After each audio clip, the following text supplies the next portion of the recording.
Ito ang mga sagot niya sa akin. Dili kong pinakalisod, pero apil na ni sa serbisyo sa katauhan.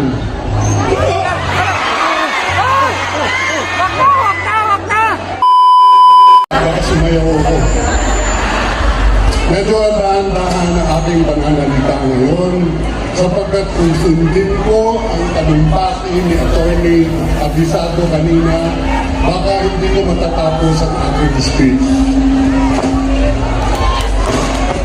Magandang hapon po sa lahat ng mga kababayan kong matagal nang napagkaitan makapiling ang pinakamamahal ng punong bayan at Pangulo, pinakamagiging na Pangulo ng mahal nating bansa, si Mayor President Rodrigo Roa Duterte.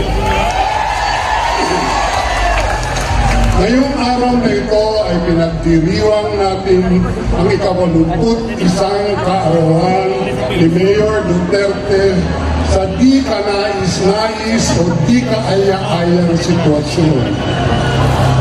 Ito ang pangalawang taon na siya ay nasa loob ng tiitan upang ipagdiwang ang kanyang kaarawan. Mahigit na isang taon na siyang nag-iisa. Di kapiling ang mahal niya sa buhay. Di kapiling ang sambayanan ng Pilipino. Pinagtaksilan at dinukot ng mga traidor nating mga kababayan. Labag ito sa kanyang kalooban at sa ating mga batas. Nadalhin siya sa banyagang lugar upang litisin sa mga bintang na dapat kapwa nating Pilipino ang siya lamang ang dapat dumidingig at umatol. Crime against humanity daw. Samantalang buong-buo ang tiwala, pagmamahal at suporta ng buong sambayanang Pilipino. Alam po ninyo, napakasakit mawalay sa lugar na inyong pinaglakihan at malapit sa inyong puso. Sa akin po, ito ang lungsod ng Davao.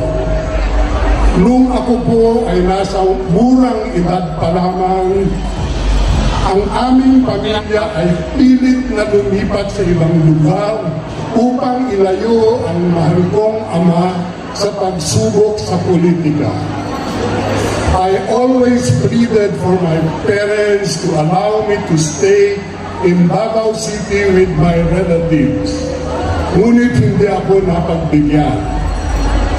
Ano ba kaya kung ikaw ay pilit na iniwalay sa lugar na iyong pinamunuan ng may buong tapang at malasakit bilang punong bayan, pangalawang punong bayan at representante sa higit kumulang na 30 taon at higit sa lahat 6 na taon bilang Pangulo ng bansa.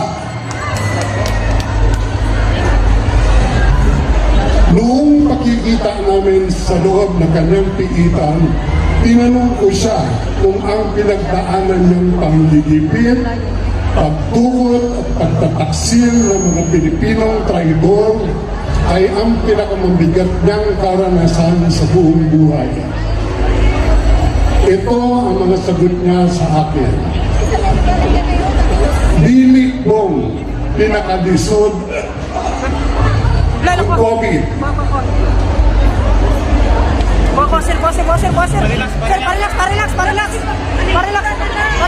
Dili kong pinakalisod ang COVID.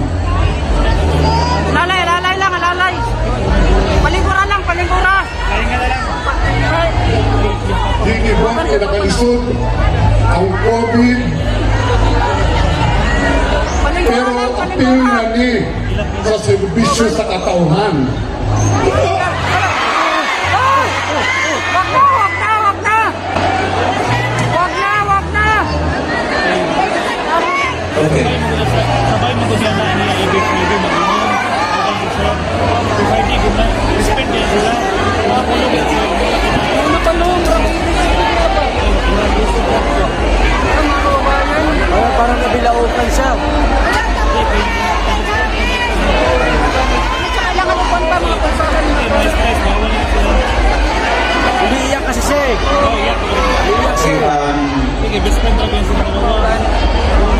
minute. Siyempre, siya yung nakasunod sa galing.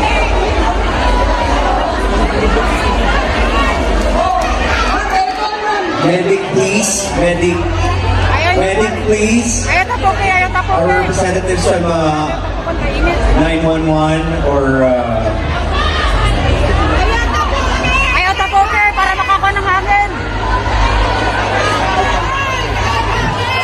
Ayaw tapo kayo, ayaw tapo Oh, kayo. itong responder na to, no, paliw. Please give some way. Patapok Please, kayo. Ay, patapok please, dili kayo. na magtapok Ayaw tapo para kayo. makaginawa ang tarong si Atty. He's Yes. okay. He's okay. We just need some medical assistance for Atty. Miguel De Leon.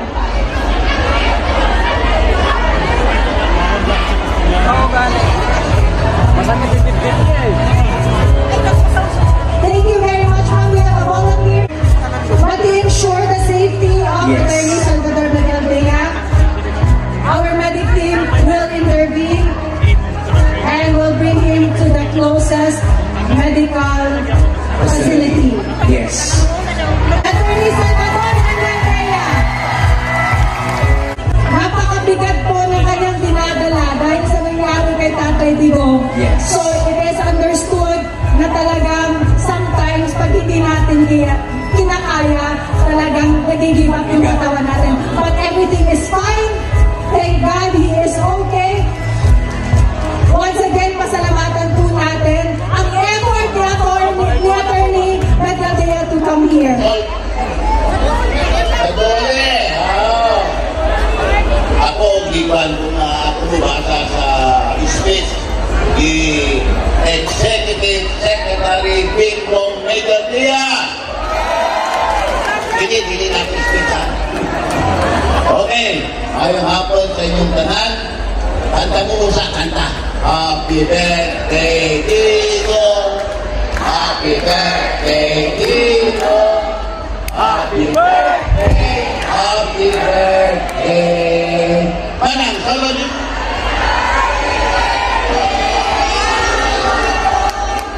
Okay, si Manang.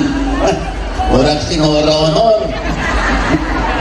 Damang-dama ko ng kasalukuyan pinagdaraanan ng ating krisis, si Mayor Duterte lamang ang siyang may kakayahang itawid ang sambayan ng Pilipino sa ginhawa tulad ng pagtawid niya sa atin noong panahon ng COVID crisis. Ayun po mo. Nakakalungkot at mag-iisang buwan ng pataas ang presyo ng bilihin. Kawalan ng langis at iba pa. Kamakailan lamang nagdeklara ng state of national emergency. Pinagmamalaki pa na pinakauna daw ito sa buong mundo. Kakakon. Siyempre naman, wala kasi talaga silang handang kakayahan maski na nung wala pang krisis at anumang mga krisis. Magaling lamang sila mumanda at ayusin ang kanilang malalaking maleta. Ano ba kayo ng maleta yan? Meron! Ay sus, matandaan ninyo, may nag-alok sa akin ng 1 billion para tumakbo sa Davao. Sus, kung gidawat ako ito, siguro mga 1,000 maleta ang lahat ng tao. Pero, imang ko mahilig sa maleta. Ayan, nakakalungkot na tayo ay nasa ilalim. Wala. Maleta na ni. Wala man. Wala na ang maleta.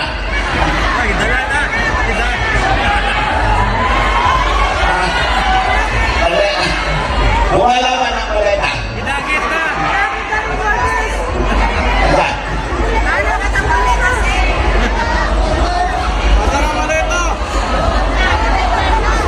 Ayan. Senator Bongo, basig na kay maleta niya.